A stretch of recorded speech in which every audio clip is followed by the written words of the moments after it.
مغرب کی نماز کے بعد سنا ہے کہ جھاڑو وغیرہ نہیں دینی چاہیے، اس سے تنگ دستی آ جاتی ہے۔ دیکھیں ہم تو اس سے منع کرتے ہیں، اس سے کوئی مسئلہ نہیں ہوتا۔ باہر کے تمام ملکوں میں رات میں ہی صفائی ہوتی ہے، دبئی وغیرہ میں کافی میں رہا ہوں، دبئی شارجہ دیکھیں رات میں ہی صفائی ہوتی ہے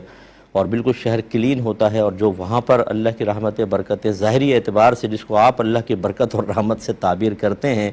وہ بہت زیادہ نظر آتی ہے۔ تو ان کا تنگ دستی سے کوئی تعلق نہیں ہے، اصل تو اللہ تبارک و تعالیٰ کی تقسیم سے ہے۔ کاش ہم تقدیر الہی پر توجہ کرتے۔ رحمت کونین صلی اللہ علیہ وسلم نے ارشاد فرمایا کہ اللہ تعالیٰ نے مخلوق کی تقدیریں ان کی پیدائش سے 50,000 سال پہلے لکھ دی تھیں، یعنی اللہ تبارک و تعالیٰ نے مخلوق ابھی پیدا بھی نہیں ہوئی، کس کو کتنا رزق ملے گا، کتنا نہیں ملے گا، کون کہاں پیدا ہوگا، کس سے شادی ہوگی، کتنے بچوں کے، سب لوح محفوظ میں لکھوایا ہوا ہے۔ رحمت کونین صلی اللہ علیہ وسلم ارشاد فرماتے ہیں کہ قلم قدرت لوگوں کا رزق لکھ کر خشک ہو چکا ہے، اب کسی پرہیزگار کی پرہیزگاری اس کو بڑھا نہیں سکتی اور کسی کا فسق و فجور اسے کم نہیں کر سکتا۔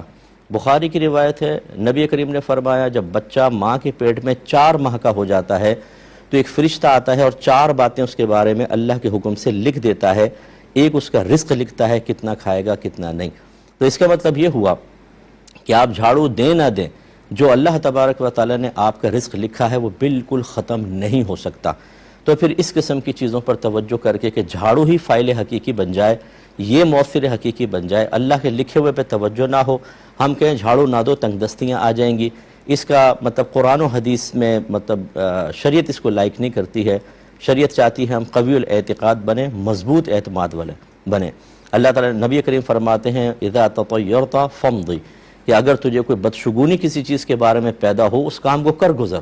گھبراؤ نہیں، کرو اس کام کو کرو، کچھ وہی ہوگا جو اللہ تبارک و تعالیٰ نے آپ کی قسمت میں لکھا ہے۔ تو خلاصہ کلام یہ ہے کہ بہرحال یہ ایسی چیز بھی نہیں ہے کہ اس میں ہم جیسے روڈ کراس کر رہے ہیں، آپ کو کہے کہ چلو اللہ نے جو قسمت میں لکھا ہے مروں گا مروں گا نہیں مروں گا نہیں مروں گا، اور آنکھیں بند کر کے کراس کر جائے، یہ تو فزیکلی اعتبار سے بالکل غلط ہوگا۔ وَلَا تُلْقُوا بِأَيْدِيكُمْ إِلَى التَّهْلُكَةِ، اپنے آپ کو ہلاکت میں مبتلا نہ کرو۔ یہ ایک الگ مسئلہ ہے، یہ تو ایک ظاہری چیز ہے جو ہر شخص محسوس کر سکتا ہے، حسی چیز ہے۔ لیکن جھاڑو دیں گے تنگ دستی آئے گی، اس کا تعلق غیب سے ہے، یہ حسی چیز نہیں ہے، اور یہ اللہ اس کے رسول کے بتائے بغیر آپ اور میں متعین نہیں کر سکتے ہیں۔ تو اب کوئی اگر اس پہ عمل کرنا چاہے، میں جب اس قسم کے جواب دیتا ہوں بعض لوگ سمجھتے ہیں شاید میں فلاں کی مخالفت کر رہا ہوں۔ مخالفت ہمارا طریقہ ہی نہیں ہے، صحیح میں آپ کو عرض کروں، ان چکروں میں پڑھتا ہی نہیں ہوں۔ میں شریعت کا حکم بیان کرتا ہوں، لیکن اگر شریعت کا حکم کسی کو اپنے خلاف محسوس ہو یا تو وہ اس پر اسی کے مطابق قرآن و حدیث سے دلیل لائے، میں قرآن حدیث پیش کروں، آپ کہیں کہ نہیں ہمارا ذہن ایسا کہتا ہے، اب آپ خود ہی فیصلہ کر لیجئے، یعنی کہنے والا خود فیصلہ کر لے کہ قرآن و حدیث کے مقابل اپنی سوچ اور فکر یا کہ بعض کسی بزرگ سے منقول کوئی چیز کو پیش کرنا کیسا ہے۔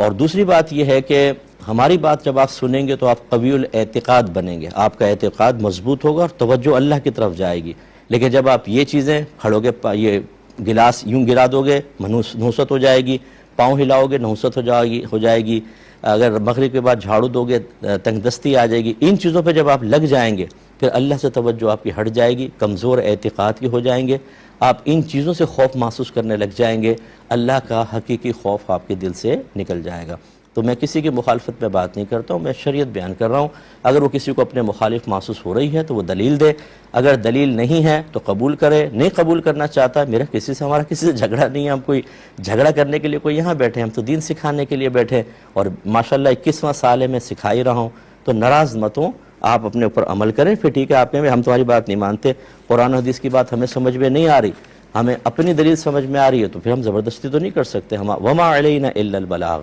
ہم تک تو بات کو پہنچا دینا ہی لازم ہے۔